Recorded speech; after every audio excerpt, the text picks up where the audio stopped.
오늘의 주요 뉴스입니다.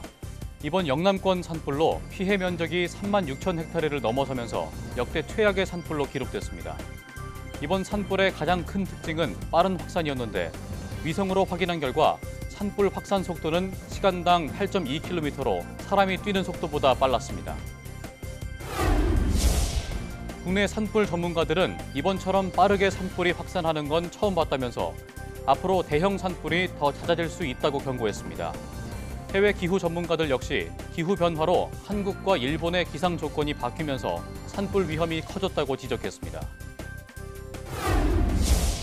미국이 상호 관세를 다음 달 2일부터 예외 없이 적용하겠다고 밝힌 가운데 수입차에 대해서도 25% 관세를 부과하기로 했다고 밝혔습니다. 트럼프 대통령은 자동차 관세로 세수는 늘고 차값은 떨어질 것이라고 주장했지만 미국도 글로벌 공급망에 의존하고 있는 만큼 생산과 소비 모두 타격이 우려되는 상황입니다. 우주를 팽창시키는 암흑 에너지가 45억 년 전보다 10% 약해졌다는 연구 결과가 나왔습니다. 이는 빅뱅 이후 암흑 에너지로 인해 우주가 계속 팽창하고 있다는 기준 표준 모형을 뒤집는 결과인데 자세한 내용 사이다에서 알려드립니다. 여러분 안녕하십니까? 사이언스 투데이 시작합니다. 의성 산불은 내륙에서 해안까지 확산하는데 불과 12시간도 걸리지 않았습니다. 또 평소와 달리 수관화와 열기 등이 많이 관측된 것도 이례적이었습니다. 산불 전문가들도 이렇게 산불이 확산하는 건 처음 경험한다고 입을 모으면서 앞으로 더 잦아질 수 있다고 경고했습니다. 정혜윤 기자가 보도합니다. 산불 확산 전 의성 지역에서는 불회오리처럼 타올라 나무 위로 빠르게 번지는 수관화가 많이 관측됐습니다. 또 산 곳곳에 하늘로 솟구치듯 형성된 열기둥의 모습도 이례적이었습니다. 역대 산불 현장에서는 자주 보기 힘들던 현상입니다. 산불 현장에서 들어오는 영상을 보고 깜짝 놀랐는데 불회오리가 생겼습니다. 불회오리. 이제 이런 것들은 산불 교과서에서나 봤던 얘기들이거든요. 이 두 현상은 곧 태풍급 강풍을 타고 비화 현상으로 이어져 산불을 빠르게 확산했는데 의성에서 안동과 청송을 지나 동해안까지 확산하는데 12시간도 걸리지 않았습니다. 제가 관찰한 산불 중에서 가장 빨랐고요. 가장 불씨가 많이 달아다닌 산불이었습니다. 그리고 우리나라가 조선왕조 실록을 이렇게 잘 살펴봐도 이렇게까지 내륙에서 발생한 산불이 동해안까지 도달했다는 기록이 없습니다. 문제는 이 같은 이례적 대형 산불이 앞으로 더 자주 나타날 수 있다는 겁니다. 2030년, 50년, 100년까지 무조건 대형 산불은 계속적으로 증가할 것이다. 이제는 이제 관점을 전환을 해야 될 것 같습니다. 전문가들은 기후 위기 속에 경험하지 못한 산불 피해가 점점 커지고 있다며 대형화, 가속화, 연중화하는 산불에 대비하고 대응 역량을 재점검하고 확충해야 한다고 강조했습니다. YTN 정혜윤입니다. 최근 한국과 일본에서 일어난 대형 산불과 관련해 기후 변화로 달라진 기상 조건이 악영향을 미쳤다는 해외 전문가들의 지적이 잇따르고 있습니다. 비영리 연구단체 클라이밋 센트럴은 3월 말 한국과 일본 전역에서 이상 고온 현상이 발생해 산불 발생 위험이 커졌다며 인간이 초래한 기후 변화가 화재 위험을 증폭시켰다고 밝혔습니다. 클라이밋 센트럴 분석 결과에 따르면 산불이 발생한 기간 한국의 기온은 1991년부터 30년간의 평균보다 최고 10도까지 높았습니다. 클라이밋 센트럴은 이례적으로 따뜻한 기온과 낮은 습도가 초목을 건조하게 만들어서 불이 더 빨리 붙고 번지게 했다고 지적했습니다. 국제기후과학자 네트워크인 클리마미터도 지난 75년간 기상정보 자료를 분석한 결과 동아시아 산불 피해 지역의 평균 기온이 지난 수십 년과 비교해 2도 더 높았다고 밝혔습니다. 클리마미터는 한국의 겨울이 춥고 습한 환경에서 따뜻하고 건조한 환경으로 변화하면서 화재가 발생하기 쉬운 환경이 조성됐다며 인간이 주도한 기후 변화에 따른 이례적 기상 현상이라고 평가했습니다.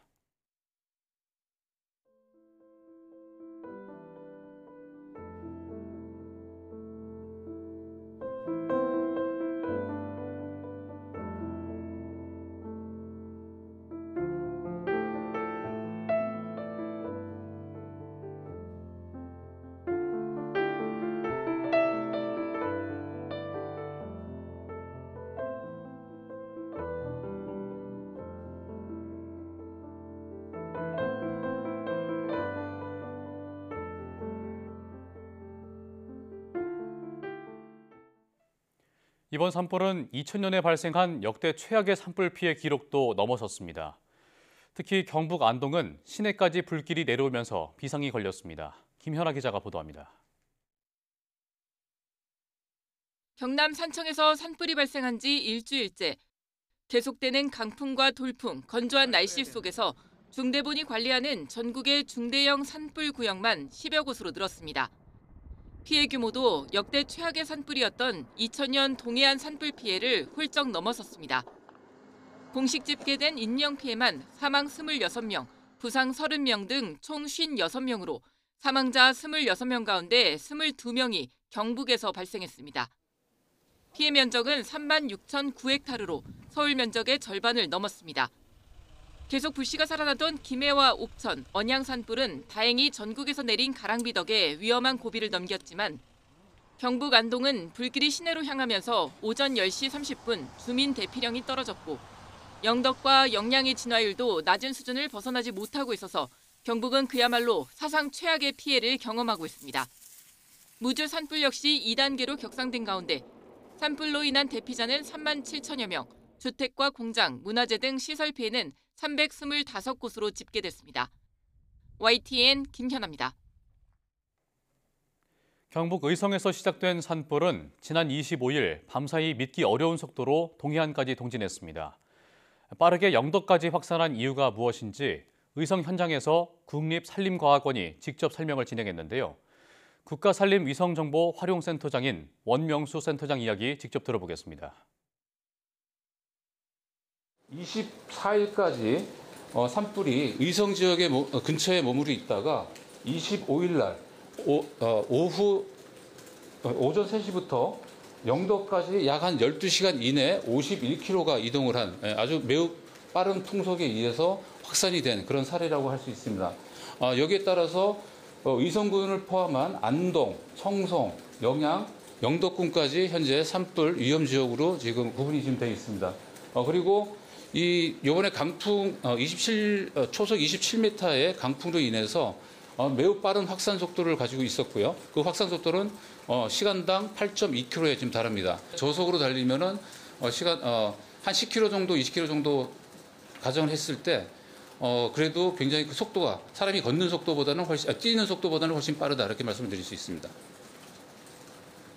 다시 요약해서 말씀을 드리면은 뛰었을 때 사람의 뛰는 속도보다 훨씬 빠르다 이렇게 말씀드릴 수 있습니다. 전국의 동시다발 산불로 인해 보물 2건을 포함해 국가지정문화유산 18건이 산불 피해를 입은 것으로 잠정 집계됐습니다. 국가유산청은 27일 오전 11시 기준으로 보물로 지정된 의성 고운사 가운느와 연수전 전소를 포함해 민속문화유산 3건과 천연기념물 3건 등 국가지정유산 11건이 산불 피해를 입었다고 밝혔습니다. 또 경북 청송 만세루 등 광역단체가 지정한 국가유산 7건도 산불로 전소되는 등의 피해를 입었습니다. 국가유산청은 추가 피해를 막기 위해 경북 북부 지역을 중심으로 직원 750여 명을 현장에 급파하고 소방본부와 공조체계를 구축했다고 밝혔습니다. 전국 곳곳에서 산불이 계속 번지면서 피해도 걷잡을 수 없이 커지고 있습니다. 그런 가운데 가까스로 목숨을 건진 주민들의 소식도 들려오는데요. 산불을 피해 계곡물에 몸을 던져 버티다가 간신히 구조된 사례도 있었는데 계곡으로 피신하는 것이 꼭 안전한 것만은 아닙니다. 전문가들은 계곡이 보인다면 일단 피하는 것이 좋다고 조언합니다.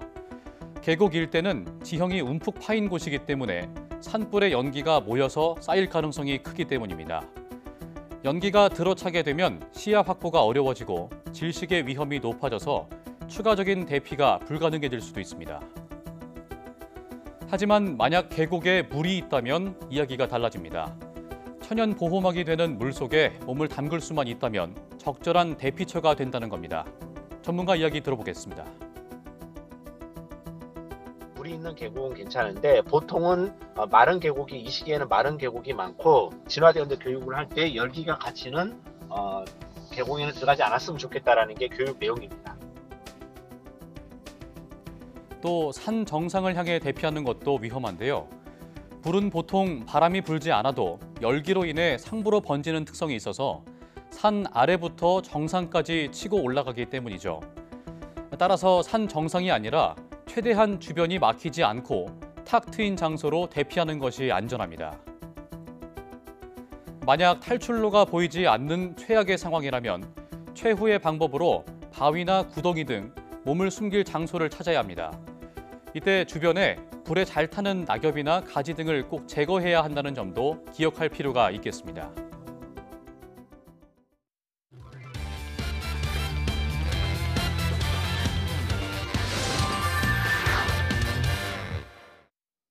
한 주간 주목할 만한 사이언스 이슈를 담아와 사이다의 이성규입니다. 먼저 첫 번째 주제부터 만나보시죠.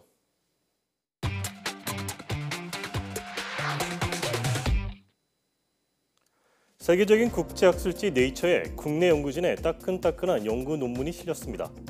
이 논문은 선천성 척추이분증이라는 질환의 원인이 무엇인지를 다뤘는데요. 척추이분증 어떤 질환인지 다소 낯선데요. 척추이분증은 임신 중 태아의 신경관이 완전히 다치자라 생기는 선천적인 질환입니다. 신경관은 중추신경계, 즉 척추의 전신을 말합니다. 이 질환은 신생아 3,000명 가운데 1명꼴로 발생하는데 발달, 배뇨, 행동장애 등의 증상이 나타납니다. 보통의 유전질환과 달리 척추이분증은 핵심 유전자를 찾는 일이 오랫동안 난제로 남았습니다. 동물 실험에서 몇몇 유전자가 밝혀지기는 했지만 이들이 사람에게는 발견되지 않았습니다. 또 환경적인 요인도 영향을 미쳐 이 병의 원인에 대한 연구가 쉽지 않았던 겁니다. 이런 이유 등으로 국내 연구진은 기존 유전 질환과는 다른 시각으로 이 병을 바라봤는데요. 연구진은 부모로부터 유전되지 않고 자식에게서만 나타나는 일명 드누보 돌연변이에 초점을 맞췄습니다.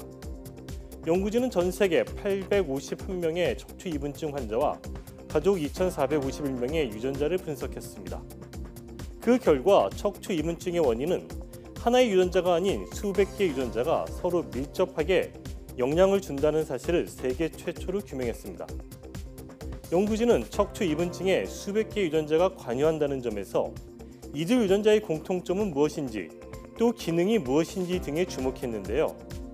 유전자 네트워크 분석이라는 기법을 활용해 이들 유전자가 주로 세포의 구조 유지와 신경세포 신호 전달, 염색질 변형과 관련됐다는 점을 확인했습니다. 또 개구리 실험에서 발견한 유전자 돌연변이가 신경관 결성 과정에 미치는 영향을 확인하는 데에도 성공했습니다. 현재 척추이분증은 임신부의 엽산소치 이외에는 특별한 예방법이 없는 실정인데요. 연구진은 이번 연구 결과를 바탕으로 이들 유전자의 기능을 강화하는 물질을 찾아낼 수 있다면 척추이분증을 예방할 수 있을 것으로 기대했습니다. 이어서 두 번째 주제 만나보시죠.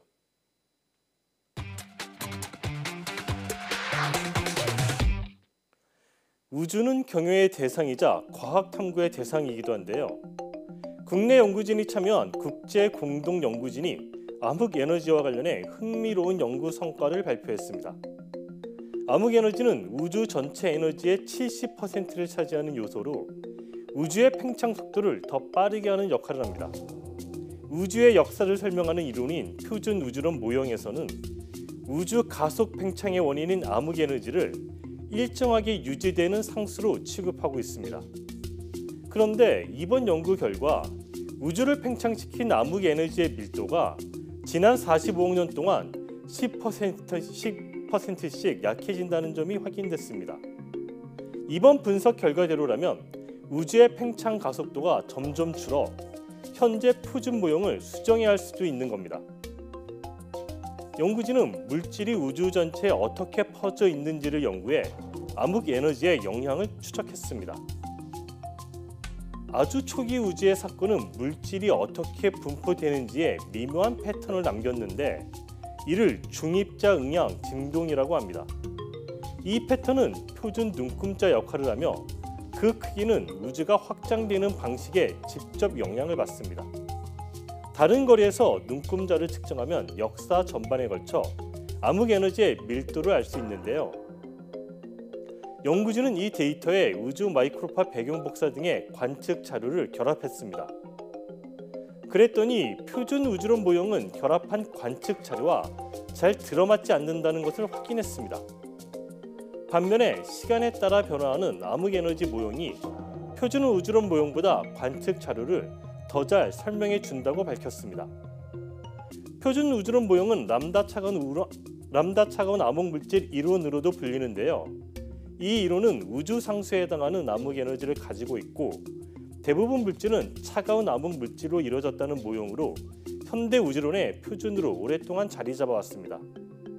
이번 연구 결과에 대해 이형목 중력파 우주연구단 단장은 현대 우주론의 가장 큰 수수께끼 가운데 하나인 암흑에너지의 성질이 서서히 밝혀지고 있는 것으로 보인다고 말했습니다.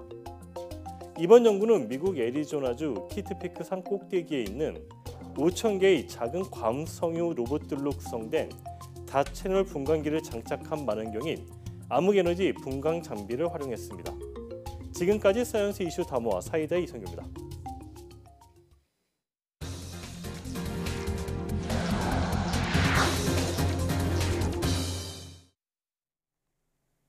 국내 연구진이 노화된 관절을 젊은 관절로 되돌릴 가능성을 제시해 주목됩니다. 성균관대 양시영, 중앙대 윤성일 공동연구진은 퇴행성 관절염을 촉진하는 ZMI-Z1 단백질의 작동 기전을 규명하고 이 단백질 활성을 조절할 수 있는 저분자 화합물을 발견했다고 밝혔습니다. 연구진은 연골 조직 내 유전자 시퀀싱 데이터를 활용해 노화가 진행된 연골 조직에서 ZMI-Z1 단백질 발현이 증가한다는 점을 규명했습니다. 또 이 단백질이 유전자 발현을 조절하는 특정 전사 조절 인자와 결합해 관절염의 발병을 가속화한다는 사실도 확인했습니다. 연구진은 한 발 나아가 인공지능 기반 스크리닝 플랫폼으로 ZMI-Z1 단백질 활성을 억제해주는 저분자 화합물도 찾아냈습니다. 퇴행성 관절염을 유도한 뒤에 발견한 저분자 화합물을 주사한 결과 연골 손상과 노화 관절이 건강한 관절로 회복되는 것으로 나타났습니다. 이번 연구는 국제학술지 어드밴스드 사이언스에 실렸습니다. 과학기술정보통신부는 국제 핵융합 실험로 건설을 위해 우리나라가 담당하는 삼중수소 저장 공급 시스템 조달 약정을 국제 핵융합 실험로 기구와 체결했다고 밝혔습니다. 삼중수소 저장 공급 시스템은 국제 핵융합 실험로 장치의 연료 주기 시스템을 구성하는 핵심 품목으로 핵융합의 연료인 중수소와 삼중수소를 안전하게 저장하고 공급하기 위한 시스템을 말합니다. 이 시스템은 우리나라가 국제 핵융합 실험로 기구에 조달해야 하는 9개 조달 품목 가운데 마지막 품목입니다. 정부는 오는 2027년까지 최종 설계를 완료하고 2030년까지 제작해 조달할 계획입니다. 재집권한 트럼프 대통령이 결국 자동차 관세 카드까지 빼들면서 무역 전쟁의 수위가 한층 더 높아졌습니다. 4월 2일 상호 관세도 예외 없이 모든 나라에 적용하겠다고 밝혀서 세계 각국의 대응도 빨라지고 있습니다. 윤현숙 기자가 보도합니다. 외국산 자동차와 부품에 관세를 부과하는 근거로 백악관은 이번에도 무역확장법 232조를 들었습니다. 과도한 외국차 수입이 미국 자동차 산업을 약화시키고 연계된 군수 산업에도 악영향을 줘 국가 안보를 해칠 수 있다는 논리입니다. 1962년 미소 냉전 시기에 만들어져 사실상 사문화됐던 법이지만 트럼프 집권 1기 때 부활했습니다. 2019년에도 이 법을 토대로 관세 부과 카드를 만지작거렸던 트럼프 대통령은 결국 6년 만에 다시 자동차 관세 카드를 빼들었습니다.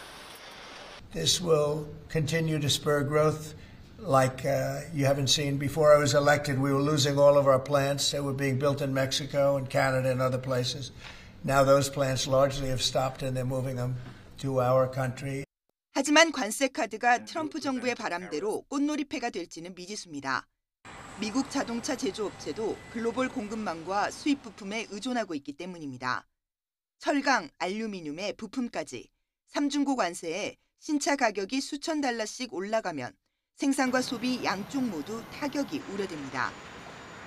Is already at around 49,000, near an all-time high. So incremental or even major shifts in that pricing is going to affect demand, and that's a concern of us because that has a backward push on the supply chain with regards to production cuts and maybe employment cuts.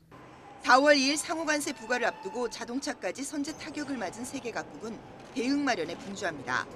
유럽연합과 캐나다는 맞불 관세를 불사하겠다고 밝혔고 중국은 세계무역기구 제소 절차까지 시작했습니다. 국가별 상호 관세까지 발표되면 트럼프가 쏘아올린 관세 전쟁과 통상 갈등이 최고조에 달할 것으로 보입니다. YTN 윤현숙입니다. 도널드 트럼프 미국 대통령이 발표한 외국산 자동차 25% 관세 부과 대상에 엔진을 비롯한 자동차 핵심 부품도 포함된다고 백악관이 밝혔습니다. 백악관은 4월 2일 발효되는 자동차 관세 관련 사실관계 설명 자료를 통해 수입된 승용차와 소형 트럭뿐만 아니라 엔진, 변속기, 전동장치 부품, 전기 부품 등 핵심 자동차 부품에도 25%의 관세가 적용된다고 설명했습니다. 또 필요한 경우 부품 관련 관세 대상을 확대하는 프로세스가 진행될 것이라고 덧붙였습니다. 백악관은 이와 함께 미국, 멕시코, 캐나다 무역협정에 따라 미국으로 들어오는 수입차 등의 경우 제품의 비미국산 요소에 대해서만 25% 관세가 부과되도록 하는 시스템이 시행될 것이라고 강조했습니다. 이와 함께 USMCA 규정을 준수하는 자동차 부품에 대해서는 미국 상무부 장관이 관세 국경 보호국과의 협의를 거쳐 제품에 들어간 비미국 요소에 관세를 부과할 프로세스를 수립할 때까지 무관세를 유지하겠다고 말했습니다. 트럼프 미국 대통령이 다음 달 3일부터 미국으로 수입되는 외국산 자동차에 25% 관세를 부과하겠다고 발표한 데 대해 정부가 긴급 대책 회의를 열었습니다. 산업통상자원부는 자동차 기업과 부품업계, 관련 협회 관계자들이 참석한 가운데 민관 합동 긴급 대책 회의를 열고 미국 정부의 관세 부과에 따른 업계의 영향과 대응 방안을 논의했습니다. 안덕근 장관은 이 자리에서 우리나라 자동차 수출의 약 50%가 미국으로 향하는 만큼 적잖은 피해가 우려된다면서 업계와 긴밀히 공조해 대응 방안을 강구하겠다고 밝혔습니다. 특히 관세 조치에 따른 대응은 단판 승부가 아니라 시간이 걸리는 과정이라면서 다음 달 중으로 관계 부처와 함께 자동차 산업 비상대책을 마련해 발표하겠다고 덧붙였습니다. 일본 고등학생이 내년도에 사용할 상당수 교과서에 독도가 일본 영토라는 억지 주장이 담겼습니다. 강제 동원의 역사를 희석하려는 시도도 거듭 확인됐는데 우리 정부는 시정을 촉구하며 항의했습니다. 도쿄에서 김세호 특파원의 보도입니다.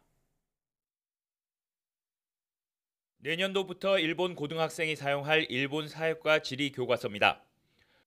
독도를 다케시마로 표기한 채 일본 영해로 포함시켰습니다.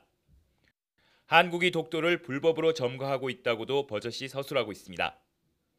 이처럼 새로운 고교 사회과 검정 교과서 대부분에 독도 영유권 억지 주장이 담겼습니다.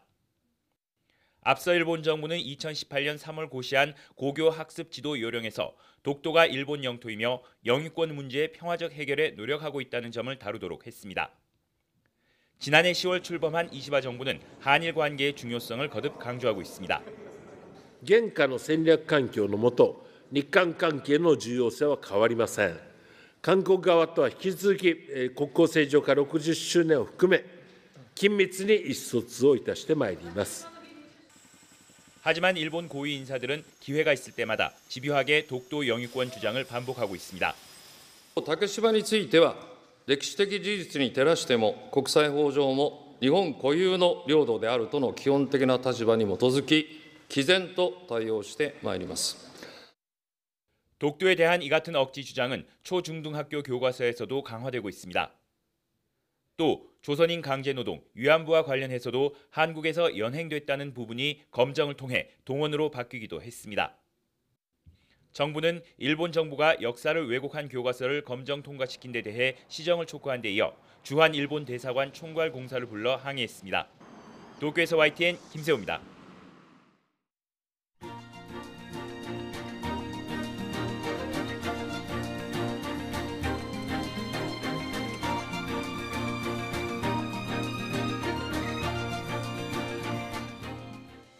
산불 진화를 하던 헬기가 추락해서 조종사 1명이 숨진 데 이어 이번에는 진화 작업 후 귀가한 줄 알았던 산불 감시원 1명도 숨진 채 발견됐습니다.